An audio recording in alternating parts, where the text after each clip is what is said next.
As stated before, we are Team Erie, and I will be talking about the results for the simulation. In sales, our team placed 6th place with an amount of $72,727,000. For cumulative profit, our team again placed 6th place with an amount of $26,816,000. For market capitalization, our team placed 5th with an amount of $77 million. Finally, for stock price, our team placed 6th place again with an amount of $28.99. For the intended strategy for our company, our group has decided to target high-tech and low-tech markets. For this, we'd want to lower the material cost as well as the labor cost throughout the simulation. This would be to help give us the best share in each of these markets over time. Next, we want to develop high-tech products very frequently. This would be the guarantee of meeting the criteria of having a 0-year-old product. And once the product has gained in age, we will then move it to low-tech product and move the size and performance as well. Next, we'd want to sell stock only near the end of the simulation. This would be to wait till our stock price has increased near its most amount, and then sell it to gain more profit, as well as keeping the figurative control in our company. Next, we would want to minimize the costs of research and development and the production in our company.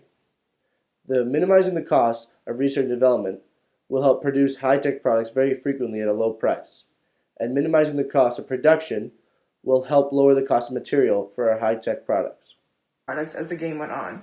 We also wanted to have a presence in both segments from the beginning. For this reason, we moved our initial product E to the low-tech segment. We tried to maintain the product's age around 3 years old.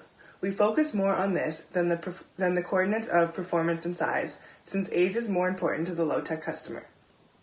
Most of the prices in the simulation were quite high for low-tech products.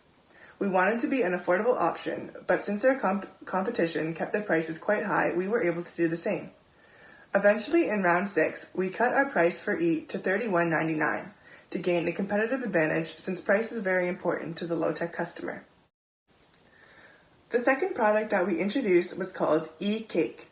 We made a few errors early on with this product that cost us later in the simulation. To begin with, we didn't realize it took a year for production to come, so we neglected to buy production for E-Cake when we created it. This resulted in us not being able to sell it until the following round. By this point, its coordinates were not in an ideal position for the high-tech customer.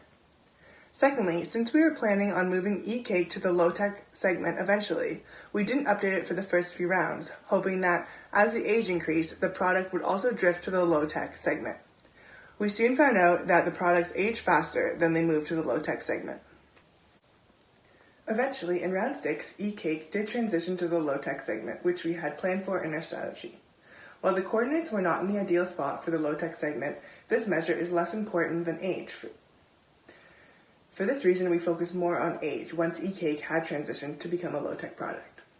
We also cut the price from $44 to $34, reflecting the differences in low-tech and high-tech pricing. We needed to lower our price to be competitive in the low-tech market. Finally, our third product was E-Donut, which we introduced in round 5. Round 4, we did poorly with our two original products, E and E-Cake, much higher than their ideal age. We had 2 emergency loans in rounds 4 and 5, so it was a difficult time to introduce a new product. After E-Donut, we decided to work with our current products for now, instead of trying to introduce new ones. Since we still wanted to maintain a presence in the high-tech market, we continually updated E-Donut to keep the age down, as well as the coordinates in a good position, rather than letting it phase into the low-tech segment, as originally planned. 2 lessons that our team learned as a result of participating in the Capsim simulation were the importance of forecasting, as well as the importance of not only sticking to your strategy, but in creating an adaptable strategy that can be used throughout the various stages of the game. Firstly, forecasting. Forecasting was a key component to ensuring success within the Capsim simulation. Though our team often created an effective forecast, this was not always reflected in our production. This ultimately resulted in us stocking out of products or creating too much for that current year round. Later into the round, we were able to focus and forecast more on customer reviews of our products. Through this, we were able to create a more effective forecast that was accurate even with our low production capabilities. Forecasting is key and goes hand in hand with production, so we also learned how important it was to use a forecast prediction when buying new products. The last thing we really wanted was to have successful products that customer loved and not being able to manufacture enough of it. Secondly, strategy adaptation. At the beginning of the game, we created a strategy that was previously explained by my colleagues. However, as the game changed, amendments were required to this strategy. Through this experience, we learned the importance of following our strategy, or at the very least, keeping our strategy in mind throughout the whole game. This would have helped ensure our success a little more concretely throughout the game.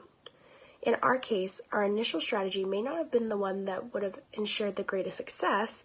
However, had we kept it in mind and made the amendments that were required, it may have helped us avoid some of the issues that we ran into throughout the simulation.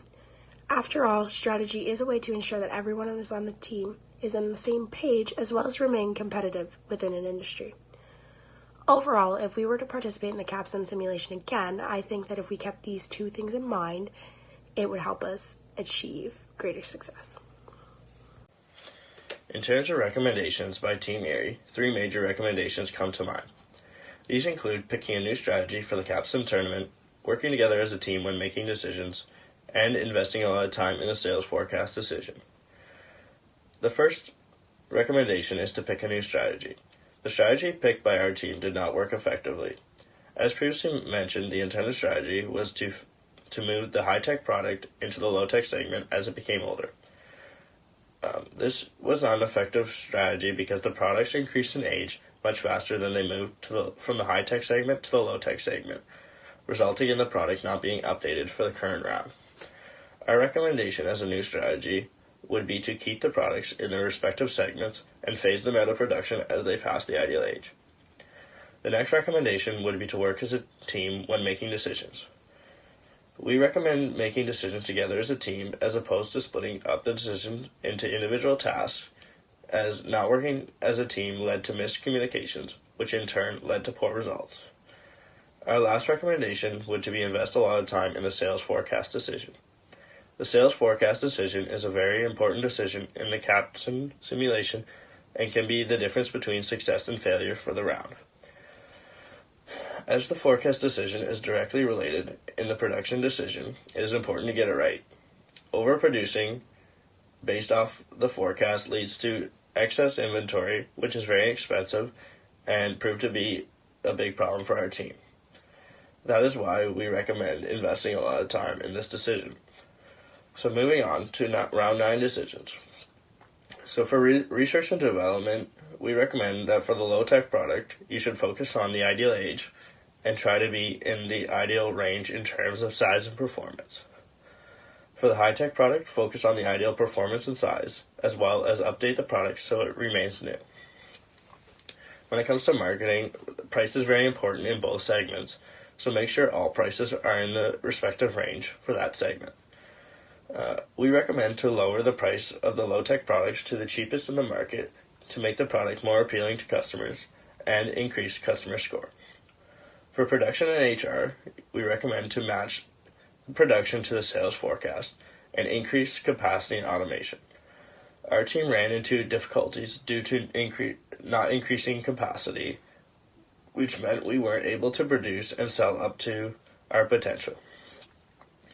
When it comes to finance, we recommend to issue the max long-term debt and about 1 mil to 2 mil in current stock and short-term debt. This strategy helped us get back into the positive after our emergency loan.